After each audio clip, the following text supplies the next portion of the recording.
വളരെയധികം നന്ദി ശ്രീ വിനീനി. അവസരത്തിൽ അദ്ദേഹത്തെ ഓർമ്മിച്ചതിന് വെറും വാക്കായി നികത്താനാവാത്ത നഷ്ടമെന്ന് പറഞ്ഞു പോവുകയല്ല. മലയാള സിനിമയ്ക്ക് ശ്രീനിവാസൻ എന്ന നടൻ, സംവിധായകൻ, തിരക്കഥാകൃത്ത് നൽകിയ സംഭാവനകൾ അതുല്യമാണ്. ഇക്കാലവും ഓർമ്മിക്കപ്പെടുന്നതാണ്. അദ്ദേഹം നമുക്കറിയാം, ഒരുപക്ഷെ സാധാരണക്കാരൻ്റെ ജീവിതവുമായി അടുത്ത് നിൽക്കുന്ന സംഭാഷണങ്ങൾ അല്ലെങ്കിൽ ജീവിത സാഹചര്യങ്ങൾ അതൊക്കെ അഭിനയിച്ച് ഫലിപ്പിക്കുന്നതിലൊരു പ്രത്യേക കഴിവ് തന്നെ അദ്ദേഹത്തിനുണ്ടായിരുന്നു.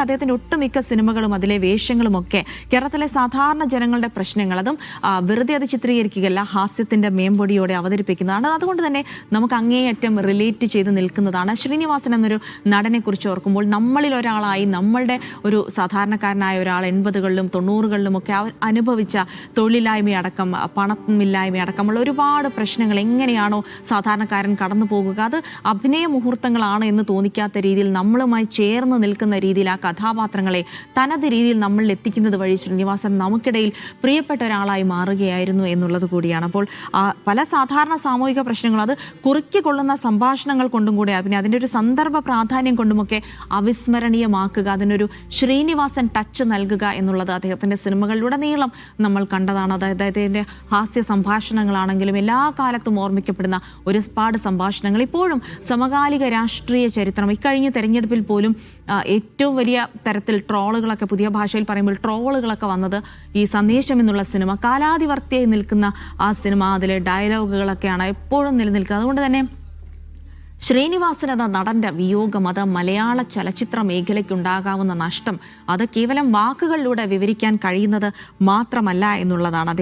അദ്ദേഹം സംവിധാനം ചെയ്ത 2 സിനിമകൾ, അത് വടക്ക് നോക്കി യന്ത്രം, ചിന്താവിഷ്ടയായ ശ്യാമള എന്നിവയ്ക്ക് എത്രത്തോളം മികച്ച സാമൂഹിക വിമർശനം നടത്തുന്ന, അതെല്ലാ കാലവും പ്രസക്തമായ സാമൂഹിക വിമർശനങ്ങൾ, അതിൽ തന്നെ കുറിക്കൊള്ളുന്ന ഡയലോഗുകൾ, അതൊക്കെ മലയാള സിനിമയും മലയാള സിനിമാ മേഖലയും ഒക്കെ എക്കാലത്തും ഓർമ്മിക്കപ്പെടുന്ന ചില കാര്യങ്ങൾ കൂടിയാണ്. അതിനൊപ്പം തന്നെ അദ്ദേഹം അദ്ദേഹത്തിന് അഭിനയിച്ച് ഫലിപ്പിച്ച ഒട്ടനേകം കഥാപാത്രങ്ങൾ, അതൊക്കെ നമ്മളെ ഒരു കാലത്തും വിട്ടുപോകാത്തതോ നമ്മുടെ ഓർമ്മകളിൽ നിന്ന് മാഞ്ഞു പോകാത്തതോ ആണ്. ഇനിയിപ്പോൾ അദ്ദേഹത്തിൻ്റെ ഏതാണ്ട് 200-ലധികം ചിത്രങ്ങളിൽ അദ്ദേഹം അഭിനയിച്ചിട്ടുണ്ട്. അപ്പം തന്നെ പ്രിയദർശൻ, സത്യനന്ദിക്കാട്, കമൽ തുടങ്ങിയ സംവിധായകരുമായുള്ള സഹകരിച്ചുകൊണ്ടുള്ള ചിത്രങ്ങളൊക്കെ വളരെ പേര് കേട്ടത് കൂടിയാണ്.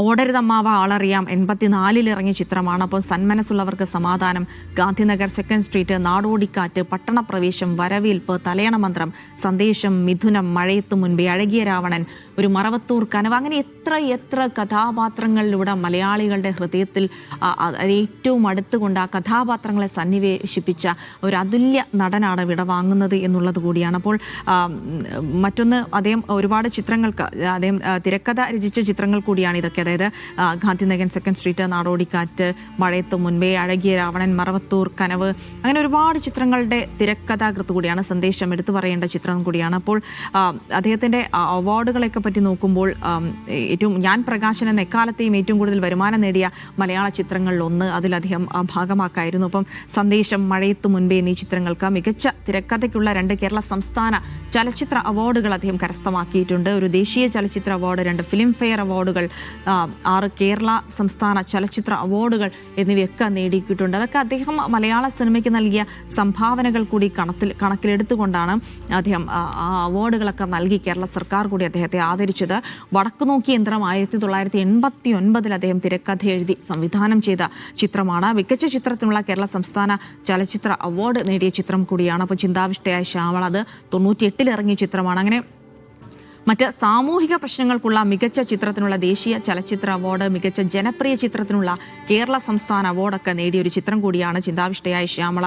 അപ്പോൾ അങ്ങനെ ഒരുപാട് അദ്ദേഹത്തിൻ്റെ വ്യക്തിജീവിതവുമായി ബന്ധപ്പെട്ട് അദ്ദേഹത്തിന് നമുക്കറിയാം 2 മക്കളാണുള്ളത്, വിനീത് ശ്രീനിവാസനും ധ്യാൻ ശ്രീനിവാസനും. അപ്പോൾ ഈയിടെയായിട്ട് ഒരുപാട് ആരോഗ്യ പ്രശ്നങ്ങളാൽ കൂടെ വലഞ്ഞിരുന്നു അദ്ദേഹം. സിനിമാ മേഖലയിൽ നിന്നൊക്കെ പൂർണ്ണമായി ഒഴിഞ്ഞു നിൽക്കുന്നുണ്ടായിരുന്നുവെങ്കിലും ഇൻ്റർവ്യൂ ഒക്കെ ആയി ബന്ധപ്പെട്ട് അദ്ദേഹം നമ്മൾ അടിക്കടെ കണ്ടുകൊണ്ടിരുന്നു. അപ്പോഴൊക്കെ അദ്ദേഹം ആരോഗ്യനില വീണ്ടെടുക്കുന്നു, അദ്ദേഹം ആരോഗ്യം മെച്ചപ്പെടുന്നു തുടങ്ങിയ ആശ്വാസമാണ് തോന്നിയിരുന്നെങ്കിലും വളരെ പൊടുന്നനെ അദ്ദേഹത്തിൻ്റെ വിയോഗ വാർത്ത എത്തുമ്പോൾ ആകെ ഒരു നടുക്കം തന്നെയാണത് മലയാള സിനിമാ പ്രവർത്തകരടക്കം രേഖപ്പെടുത്തുന്നത് എന്നുള്ള കാര്യം കൂടി ശ്രദ്ധേയമാണ്.